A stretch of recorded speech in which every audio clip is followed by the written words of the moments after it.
अकोले तालुक्यातून रेल्वे जावी ही अकोले तालुक्यातल्या प्रत्येक नागरिकाची अत्यंत कळकळीची आणि आंतरिक अशा प्रकारची इच्छा आहे। आपण पत्रकार मित्रांनी जो पुढाकार घेतला, बाजीराव दराडे आणि बाकी सगळ्या सहकाऱ्यांनी जो पुढाकार घेतला, त्याचा परिणाम म्हणून एक चांगलं वातावरण जनतेमध्ये सकारात्मक बनलेलं आहे आणि हळूहळू शासनाच्या दरबारी सुद्धा या मागणीचा दबाव यायला सुरुवात झालेली आहे। ही अत्यंत सकारात्मक गोष्ट घडलेली आहे। अकोल्यात एक पहिला दणका जो आपण तहसील कार्यालयामध्ये दिला, त्याचा परिणाम म्हणून सबंध प्रशासनापर्यंत आपली मागणी गेलेली आहे आणि इतर लोकांच्या मागणीपेक्षा अकोल्याच्या नागरिकांची मागणी वेगळी आहे। हे वेगळेपण सुद्धा शासन दरबारी याच्यामुळे गेलेलं आहे। इतर लोकांना जो जुना संगमनेरवरून जाणारा जो मार्ग आहे तोच झाला पाहिजे अशा प्रकारची मागणी अनेक खासदार आमदारांची, विशेषतः सिन्नर संगमनेर पासून तर मंचरपर्यंतच्या लोकप्रतिनिधींची आहे।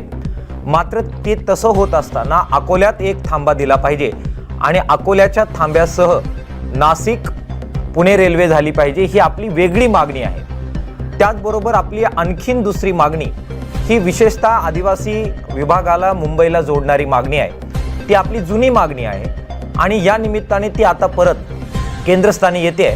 ती मागणी म्हणजे शिर्डी अकोले शहापूर रेल्वे झाली पाहिजे आणि अकोले तालुक्याला, सबंध अकोले तालुक्याला मुंबई बरोबर जोडलं पाहिजे, ही मागणी सुद्धा या निमित्ताने केंद्रस्थानी येते आहे। काल महेश नवले आहेत, विनयजी सावंत आहेत, बाजीराव दराडेजी आहेत, सुरेश नवले आहेत, बाकी अनेक कार्यकर्ते आपले, त्यांनी काल दौरा सुरू केला आणि अनेक गावांमध्ये त्यांच्यासह मी सुद्धा गेलो।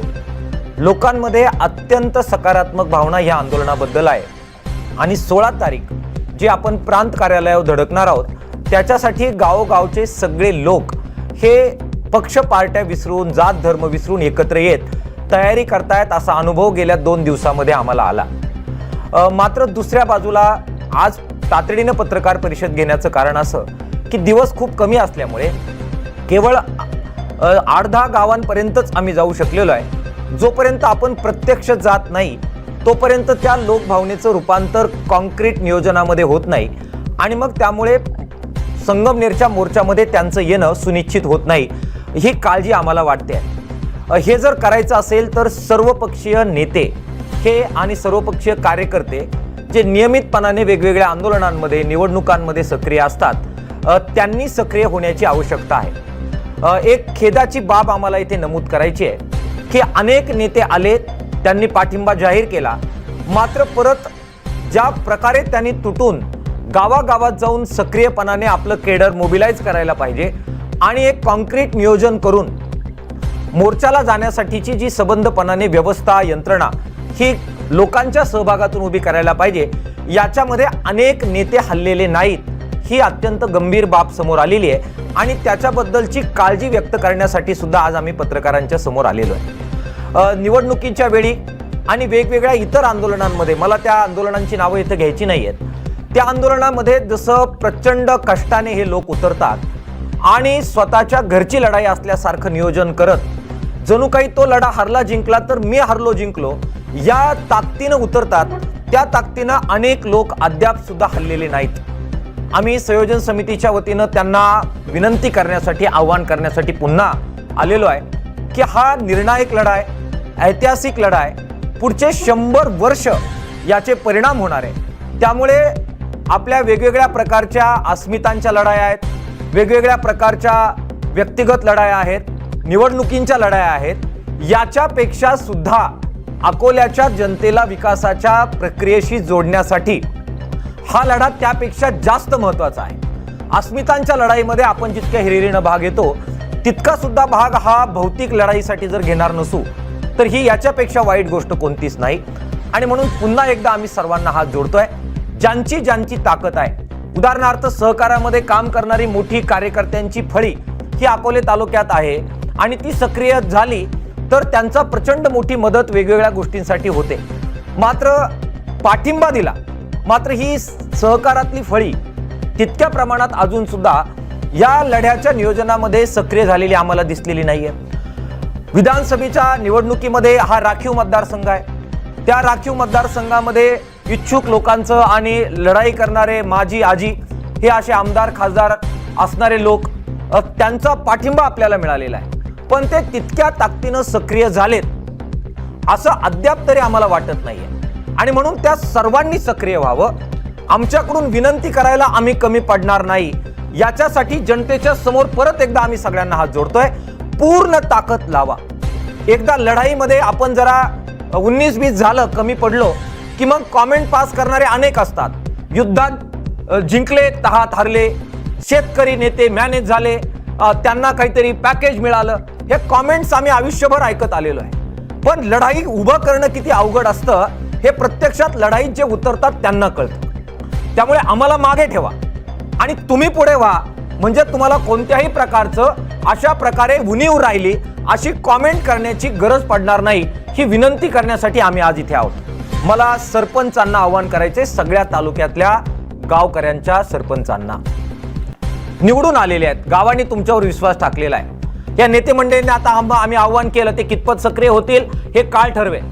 पण सगळ्या सरपंचांना मला विनंती करायची, आम्ही ज्या ज्या गावात गेलो अत्यंत उत्स्फूर्त प्रतिसाद त्या सरपंचांनी दिला आणि त्यांनी गावाच्या ग्रामसभा घेऊन ठराव करण्याच्या बद्दलचा पुढाकार घेतलाय. आणि अनेक गावांनी त्या दिवशी शेतीचा तोडा, जो आपण शेतीमाल काढतो भाजीपाल्याचा, तो बंद ठेवण्याची भूमिका घेतली, जेणेकरून गावागावातल्या पिकअप मोकळ्या राहतील आणि डिझेलची व्यवस्था लोकवर्गणीतून करून अशा पिकअप भरून आणण्याचा शब्द हा अनेक गावातल्या सरपंचांनी, अनेक गावातल्या सोसायटीचे जे चेअरमन्स आहेत त्यांनी आणि गावातल्या युवक मंडळांनी आम्हाला दिलेला आहे. ज्या गावात आम्ही पोहोचू शकलो नाही त्यांना आम्हाला विनंती करायची आहे की त्यांनी हाच पॅटर्न फॉलो करावा.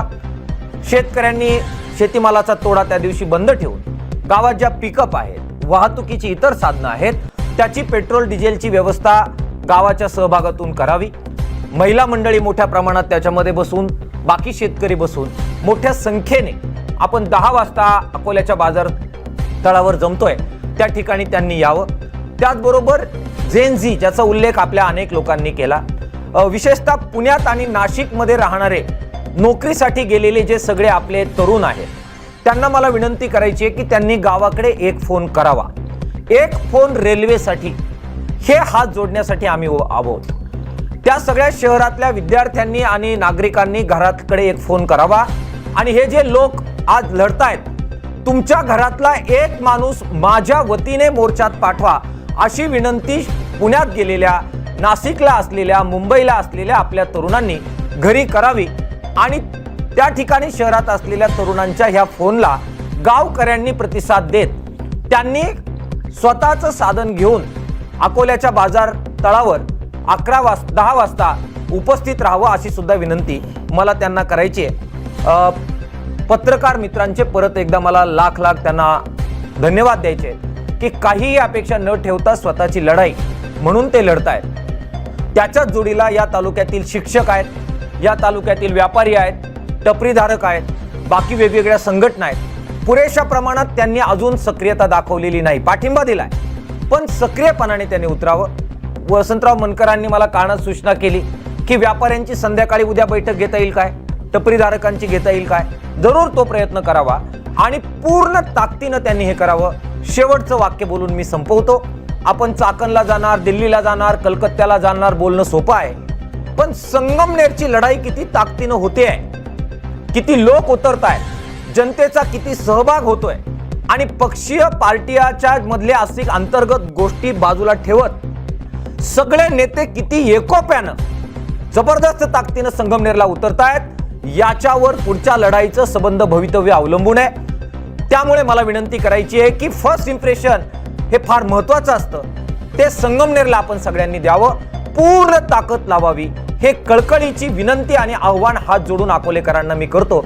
मला वाटतं याच्या पलीकडे आता काळीच फक्त बाहेर काढून तुमच्या पुढे ठेवणं एवढंच आमच्याकडून बाकी राहिलेलं आहे. आमच्या भावना समजून घेऊन राजकारण बाजूला ठेवत पूर्ण ताकदीनं या आंदोलनामध्ये या, ही विनंती आमच्या सर्वांच्या वतीने मी आपल्याला करतो.